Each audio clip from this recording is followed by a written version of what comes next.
For decades, whispers of the A-Team sent shudders through North London's criminal underworld. The Addams family, no relation to the fictional finger-snapping clan, carved a path through British organised crime with surgical brutality, financial cunning, and a grip on the streets that rivaled that of any mafia movie. But this was no film. This was Islington, and the terror was very real. In this exclusive episode, we will lift the lid on a gang whose combination of loyalty, violence, and street-born strategy made them the most feared and arguably most effective crime syndicate Britain has ever seen. Welcome to Crime Pulse. If you're new here, hit subscribe and join our growing community digging into the UK's most dangerous criminal underworlds. Like, share, and turn on notifications so you never miss a case. The Addams family story begins in the gritty streets of Barnsbury, Islington. Terry Addams, born in 1954 as the eldest of 11 kids in a sprawling Irish family, started small, shaking down market stalls and running petty extortion scams. But with his brothers Tommy and Patrick by his side, these small-time hustles snowballed into something far bigger. Terry was the mastermind, always calm and strategic, says a former insider known here as Jack to protect their identity. Tommy was a wildcard, unpredictable and fierce, and Patrick, also known as Patsy, was a loose cannon, ready to explode. Together, they were unstoppable. By the 1980s, the trio had built the Clerkenwell crime syndicate, better known as the Addams family or A-Team, a name that sent a chill through London's underworld. Their reputation for ruthless efficiency and brutal power grew, commanding both fear and respect. As money began to roll in, they expanded their interest into clubs and bars, places where drugs could be sold. At the time, cocaine and cannabis were the drugs of choice of London's clubbers. Later, they would move on to ecstasy. The vast sums of money they earned presented problems. They had to find new and innovative ways to launder it, surrounding themselves with corrupt financiers, accountants, lawyers, and other professionals to help them clean their cash before it could be invested in property and legitimate businesses. They also used Hatton Garden, London's jewellery quarter, working in particular with the diamond merchant Solly Nahome. Glasgow hitman Paul Ferris once explained how the Addams family worked. There was no one boss, although Terry Addams, as the oldest, often seemed to hold more power than the others. One detective described it as being run like a business, the leaders acting like a board of directors, making decisions for the entire team. Unlike chaotic street gangs, the Addams family operated like a slick corporation, but with blood on their hands. Terry ran the show from his £2 million Mill Hill mansion, holding court like a CEO. Every few weeks, Terry or Tommy would call, Jack recalls. A shipment of weed had landed, or a truck full of stolen booze or cigarettes. Other crews did the dirty work. We had the connections to move it and rake in the cash. What started as protection rackets evolved into a sophisticated web of crime: gold smuggling, drug trafficking, contract hits, and money laundering. They owned North London clubs, took cuts from armed robberies, and forged ties with Colombian cartels. At their peak in the late 1980s, they controlled most of London's cannabis, ecstasy, and cocaine trade. As prosecutor Andrew Mitchell QC said at Terry's 2007 trial, they were the most feared and revered criminals in Britain, with a name that carried its own dark currency. But their empire wasn't just built on muscle, it thrived on cunning and connections. As their wealth and influence soared, whispers of their next moves kept London's underworld on edge, setting the stage for their most audacious schemes yet. The Addams family's legend grew darker, with their alleged role in one of Britain's most infamous heists, the 1983 Brinks Mat robbery. On November 26, 1983, 6 robbers stormed a Brinks Mat warehouse near London's Heathrow Airport, expecting to steal £3 million in cash. Instead, they stumbled upon 6,800 gold bars worth £26 million, about £100 million today. The audacious theft shocked the nation, and the gold's vast value needed a sophisticated network to launder it. That's where the Addams family came in. Whispers in the underworld pointed to the Addamses as key players in funneling the stolen gold into untraceable cash. Their expertise in money laundering and underworld connections made them perfect for the job. In 1986, Tommy Addams faced trial for handling some of the Brinks Mat gold, but walked free after a not guilty verdict. The Addamses had a way of making evidence vanish, recalls Jack. a former insider with a wry grin. Names, faces, people just forgot. It was safer that way. This courtroom victory cemented their reputation as untouchable, a family that could bend justice itself. The Brinks Mat windfall didn't just pad their pockets, it supercharged their empire, bankrolling drug deals and expanding their influence. But such a brazen score came with a cost. The piercing gaze of law enforcement now determined to unravel their untouchable facade. The secret of their success was undoubtedly the air of violence that hovered over them and attached itself to their name. The Adams name was so potent that they were known to have franchised it out to other criminals who used it in difficult situations. Just the mention of a connection to the hardest team in London had a habit of making problems go away. They were responsible for numerous hits, some say 25, and are credited with the dubious honor of inventing the notorious two-on-a-bike hit, although Griselda Blanco, the notorious Colombian criminal, is also credited with its invention.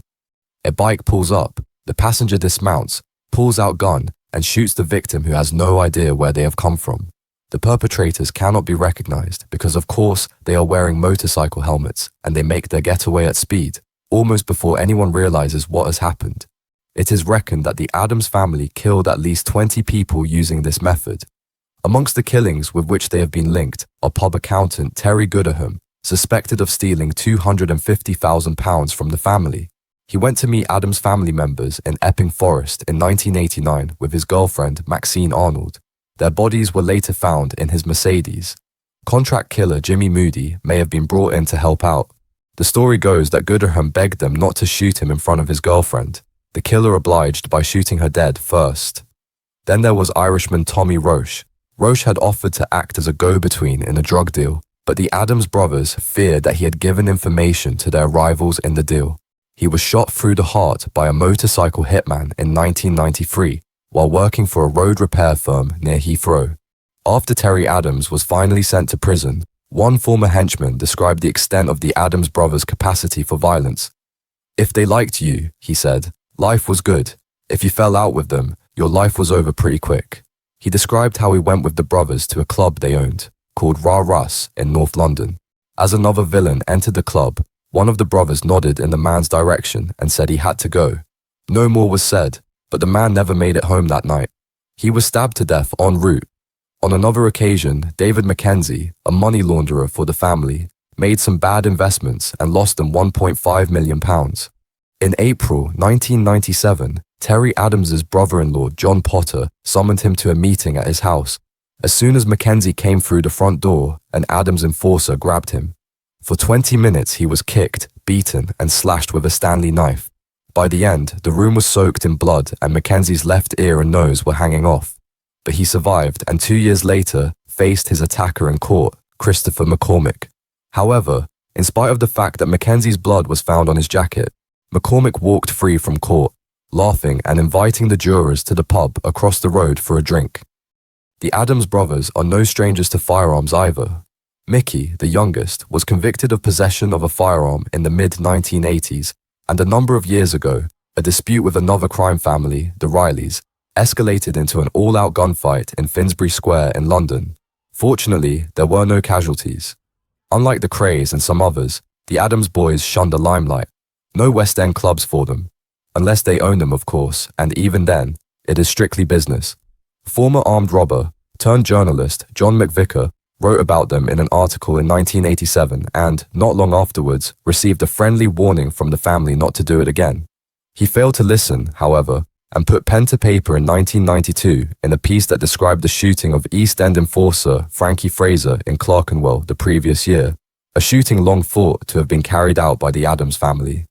He received another visit from an Adams associate, but when he apologized, he was informed that it might be wise to get some insurance and avoid any trail bikes that might be in his vicinity. Crime paid handsomely for the Adams family, and Terry Adams lived like royalty. Alongside his wife Ruth, a former EastEnders actress, he jetted first class across the globe, stayed in five-star hotels, and splurged on luxury watches, jewelry, high-speed motorcycles, and private schooling for their daughter. When police raided his £2 million Mill Hill mansion in 2003, they uncovered £50,000 in cash stuffed in a shoebox and over £500,000 in paintings and antiques, many stolen. The sprawling home even featured a massive portrait of Al Pacino as the Godfather's Michael Corleone, a figure Terry idolized. Forced to sell the mansion for £1.6 million to cover legal costs, Terry's opulent lifestyle screamed wealth and defiance. He saw himself as untouchable, above the law like the Queen, never carrying cash and funneling financial dealings through proxies to dodge scrutiny. "If you were in with the Adamses, you were golden," says Jack, a former insider. "If you were out, you were done." Their power stemmed not just from violence, but from sharp intellect, vast connections, and a knack for exploiting London's criminal markets. Their name alone commanded awe and dread, a currency of its own. Yet this lavish empire, built on cunning and fear, couldn't hide forever. The very wealth that elevated the Adamses would soon become the key to unlocking their downfall. Each brother has his role. Tommy acts as financier, cleared in 1985 of laundering gold bullion from the infamous Brinks Mat robbery. He moved to Spain. Tommy is a fixer and has established connections with other criminal organizations such as the Yardies, as well as gaining a reported $80 million credit line from the Colombian drug cartels. He went to jail in 1998 for smuggling £8 million of hashish. Patrick Adams is the muscle of the gang and is considered to be one of the most violent criminals in Britain. It was Patrick who dreamed up the motorbike method of hitting people, and he is suspected of at least 25 crime-related deaths over a period of just 3 years. It is also Patrick who is thought to have tried to eliminate Frankie Fraser in 1991. His violence appears to know no boundaries. In the late 1990s, he is said to have sliced off a part of his own son's ear in the course of a drug deal. Behavior like Patrick's does not earn you many friends, and his villa in Spain, just south of the resort of Torremolinos, is surrounded by a high wall and bristles with security cameras. Terry Adams is said to be a man of sophisticated tastes. He is a collector of antiques, wine, and classic cars, and lives in a large house in Finchley in North London. However, he claimed to have retired from criminal activity in 1990. This was confirmed several times on tapes recorded by bugs planted by MI5 in a number of rooms in Terry's home. Having less to do at the end of the Cold War, the spooks had turned their attention to organized crime, and a secret squad was assembled to work on the downfall of the Adams family. What they heard was Terry telling his advisor, Solly Nahum, that he was legitimate these days. Even the Adams family's iron grip couldn't shield them forever.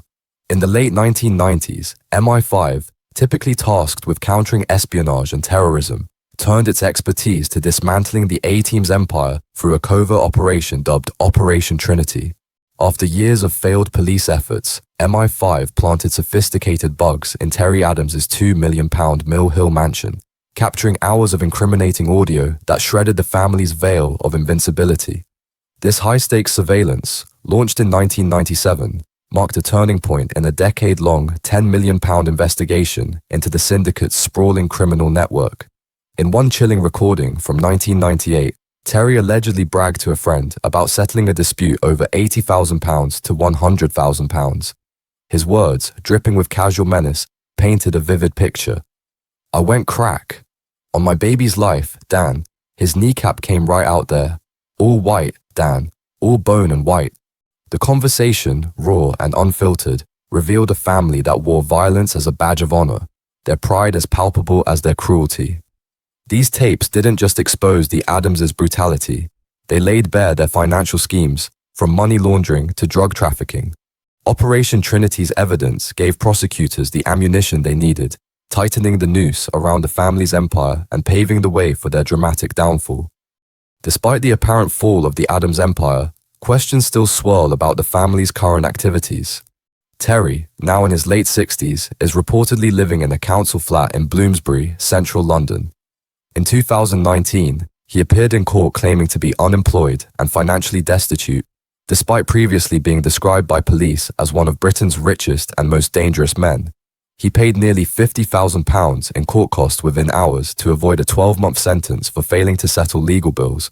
In 2017, he also paid over £720,000 to avoid returning to prison, despite claiming he was living on his wife Ruth's income and had no assets. In a hearing at Westminster Magistrates Court, he said he was now living in a London council flat with actress wife Ruth and could only afford to pay £15 a week of the remaining balance. He told the court, "I am living on handouts. I can afford to pay what I do now, £10 to £15 a week. That's what I can afford. But District Judge Michael Snow rejected this, saying he had led him on a merry dance after hearing about regular meals out at expensive restaurants, trips to the opera, and exclusive spa club memberships. However, he added that he can be released immediately if he pays up. Authorities suspected he was still controlling significant funds through associates and living far more lavishly than he let on. His other brothers are also behind bars. Tommy Adams, who was sentenced to 7 years in 2017 for laundering nearly £250,000, has kept a much lower profile since his release. There are no confirmed public sightings or media interviews, but law enforcement is believed to still keep a close eye on him. His long-standing reputation as the financial brains of the operation ensures he remains a person of interest. Patsy was sentenced to 9 years in 2016 for a shooting. While the Adams brothers may no longer walk the streets with the same overt swagger, their legacy and potential reach still lingers in the darker corners of London's criminal memory. Several of the Adams family's associates came to sticky ends. Gilbert Winter, who walked with a limp following a collision with a police car in 1992, was a much-feared individual who worked for them as an enforcer. He claimed to be the son of an African princess and used African oils to ward off evil. He is thought to have been responsible for a long line of murders sponsored by the Adams brothers. One was the former British high jump champion, Claude Mosley, who got into trouble in 1994 over a drugs deal. Winter stabbed him with a samurai sword, almost cutting his body in half. When a witness withdrew his statement, Winter walked free. Winter disappeared in 1999, about the same time that Adams' family financial advisor, Solly Nahome, was gunned down by a man on a motorbike outside his Finchley home. One theory suggests that Nahome and Winter were double-crossing the Adamses and were punished for it. Others say that Winter was Nahome's assassin, and he staged his own disappearance immediately after the shooting. Another story has it that Winter had been asked to collect a van in Islington. It was raining, and he did not want the expensive suit he was wearing to get wet. He climbed into the van backwards, closing the umbrella, not noticing that there was someone waiting for him, ready to kill him. It is said that his body lies buried in the foundations of the Millennium Dome. The Adams family's reign was built on a twisted code of loyalty and terror. Jack, a former insider, reflects on his time with the A-Team with a mix of nostalgia and relief. "It was the wildest ride of my life," he says. "We were feared, but we were respected. Stick with the Adamses and they had your back. Everyone got their cut. It was like a family. Hurt one and the rest bled for them. That's why they were untouchable." Now, Jack lives quietly, far from the glint of knives and hushed threats. "I'm done with the chaos," he admits. "I got my fill of cash and danger, but I don't miss the constant paranoia." The family's aura of fear persists. A retired detective who hunted the Adamses for years puts it bluntly. "There's a mountain of crimes we know they pulled off, but they've slipped through every time. They're too clever to ever face the full reckoning."